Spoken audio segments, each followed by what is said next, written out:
യിരെമ്യാ പ്രവാചകന്റെ പുസ്തകം 29-ാം അധ്യായം 11-ാമത്തെ വാക്യം ഇങ്ങനെ പറയുന്നു: നിങ്ങൾ പ്രത്യാശിക്കുന്ന ശുഭഭാവി വരുവാൻ തക്കവണ്ണം ഞാൻ നിങ്ങളെക്കുറിച്ച് നിരൂപിക്കുന്ന നിരൂപണങ്ങൾ ഇന്നവയെന്ന് ഞാൻ അറിയുന്നു. അവ തിന്മയ്ക്കല്ല, നന്മയ്ക്കത്രേ.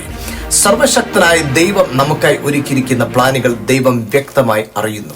അതൊരിക്കലും തിന്മയ്ക്കല്ല, നന്മയ്ക്കത്രേ. നിങ്ങളുടെ ഭാവിയെ ഉറപ്പിക്കുന്ന പ്രതീക്ഷയും പ്രത്യാശയും ജയവും തരുന്ന ഒരു പ്ലാൻ.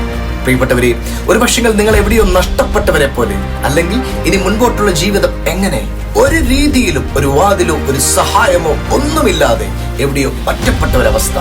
പക്ഷെ സർവശക്തനായ ദൈവത്തിന്റെ പരിശുദ്ധാത്മാ നിറവിൽ നിങ്ങളെ നോക്കി ഞാൻ ഇങ്ങനെ പ്രവചിച്ചു പറയട്ടെ: നമ്മുടെ ദൈവം ഉത്തരവാദിത്വം ഇല്ലാത്ത ദൈവമല്ല, മറിച്ച് എന്നെയും നിങ്ങളെക്കുറിച്ച് വ്യക്തമായ പ്ലാനുകളുള്ള, നിങ്ങൾക്കും എനിക്കും വേണ്ടി വലിയ പദ്ധതികൾ ഒരുക്കി അതിന്റെ പൂർത്തീകരണത്തിനായി ദൈവകൃപയിൽ നിറച്ച്, ദൈവത്തിന്റെ പരിശുദ്ധാത്മാവിനെ ഏൽപ്പിച്ച്, ദൈവത്തിന്റെ ശക്തിയാൽ നിറച്ച് ഞാനും നിങ്ങളും ജയാളിയായി കർത്താവിന്റെ പ്ലാൻ നിവർത്തിക്കുന്നത് കാണുവാൻ ദൈവം നോക്കിക്കൊണ്ടിരിക്കുന്നു. നിങ്ങളുടെ മുൻപിലുള്ള വെല്ലുവിളികൾ, പ്രശ്നങ്ങൾ, പ്രയാസങ്ങൾ അതൊരിക്കലും നിങ്ങളെ തകർക്കുവാനല്ല, മറിച്ച് നിങ്ങളുടെ മുൻപിൽ നിൽക്കുന്ന പ്രതിസന്ധികളുടെ വലിപ്പം എത്രയാണോ ആ പ്രതിസന്ധികളെ ഫിലിപ്പിയ ലേഖനം 4-13 വാക്യത്തിൽ പറയുന്നത് പോലെ, എന്നെ ശക്തനാക്കുന്നവൻ മുഖാന്തരം ഞാൻ സകലത്തിനും മതിയാകുന്നു. ആ ദൈവശക്തിയാൽ ജയിച്ച് മുൻപോട്ട് വരുമ്പോൾ നിങ്ങൾ ജയിച്ച ആ വെല്ലുവിളികളുടെ അളവാണ് നിങ്ങളുടെ ഭാവിയെ, നിങ്ങളുടെ ശുശ്രൂഷയെ, നിങ്ങളെക്കുറിച്ചുള്ള ദൈവിക പദ്ധതിയുടെ വലിപ്പത്തെ തീരുമാനിക്കുന്നത്. ആകയാൽ ദൈവത്തിൽ പൂർണ്ണമായും ആശ്രയിക്കാം. നിങ്ങൾക്കായി പ്രത്യാശയും സമാധാനവും സന്തോഷവുമുള്ള ഒരു പ്ലാൻ കർത്താവ് ഒരുക്കിക്കൊണ്ടിരിക്കുന്നു. Trust him with all your heart. ഒരിക്കലും അത് തിന്മയ്ക്കല്ല, നന്മയ്ക്കത്രേ.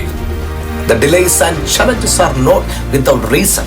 They are shaping you, refining you and preparing you to receive the fullness of his promises. He is the one opening the door and he is the one who closing the door. വെളിപ്പാട് പുസ്തകം 3-ാം അധ്യായം 8-ാം വാക്യത്തിൽ പറയുന്നത് പോലെ, ഞാൻ നിന്റെ പ്രവൃത്തി അറിയുന്നു. ഇതാ നിന്റെ മുൻപിൽ ഒരു വാതിൽ തുറന്നു വെച്ചിരിക്കുന്നു, ആർക്കും അത് അടച്ചുകൊണ്ട്. നിനക്ക് അല്പമേ ശക്തിയുള്ളൂവെങ്കിലും എന്റെ വചനം കാത്തു, എന്റെ നാമം നിഷേധിച്ചിട്ടില്ല. So trust him. He had a great plan for you. He fulfilled everything is on the cross. He died for you and me. He rose from the dead and he is coming soon. Don't lose your hope. He had a great plan for you. പരാജയത്തിന്റെ അധ്യായമല്ല, മറിച്ച് ജയിക്കുന്ന അധ്യായം. Trust him.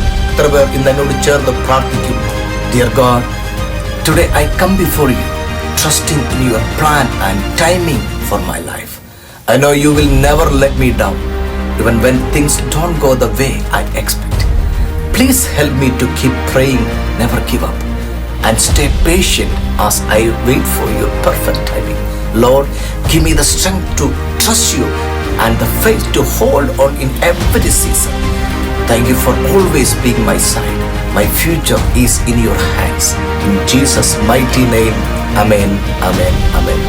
നിങ്ങൾ പ്രാർത്ഥിച്ചെങ്കിൽ ഉറപ്പായിട്ടും കർത്താവിന്റെ പ്ലാനുകൾ, കർത്താവിന്റെ പദ്ധതികൾ എന്നെയും നിങ്ങളെയും കൊണ്ട് കർത്താവ് ചെയ്യിക്കുക തന്നെ ചെയ്യും. കർത്താവ് നമ്മെ അനുഗ്രഹിക്കട്ടെ.